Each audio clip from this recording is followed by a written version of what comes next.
следната недела употребата на името Северна Македонија е задолжителна. Ова го порача денеска заменик министерот за надворешни работи на Грција Катругалас. И покрај тоа што веќе се е јасно, Грција утре ќе ја испрати вербалната нота со што ќе се потврди ратификацијата на Преспанскиот договор и протоколот за НАТО.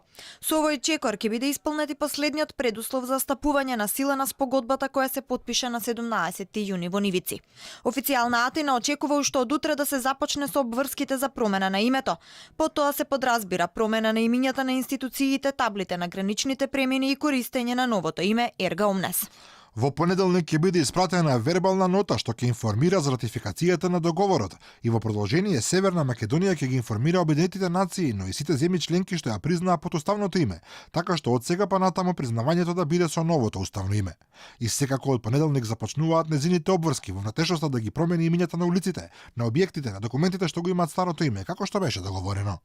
Република Северна Македонија, Република е Македони Севериоре. Две во едно. Државните институции во исто време ќе станат и северни и двојазични. Сите министерства и државни институции ќе треба да извршат промена на имињата кои ќе бидат испишани на македонски и албански јазик. Во меѓувреме сите табли на граничните премини ќе станат северни. На оние пак каде што има 20% албанско население ќе бидат и двојазични. Ќе се менуваат имињата на полицијата, армијата, нивните униформи, назнаки и се што влегува во категоријата со која се започнува веднаш од стапувањето на сила на Преспанскиот договор. И додека официјално Скопје се подготвува за отпочнување на мерките, закана за можно вето во преговорите со Европската унија синоќа повторно пристигна од лидерот на грчката опозиција Мицотакис.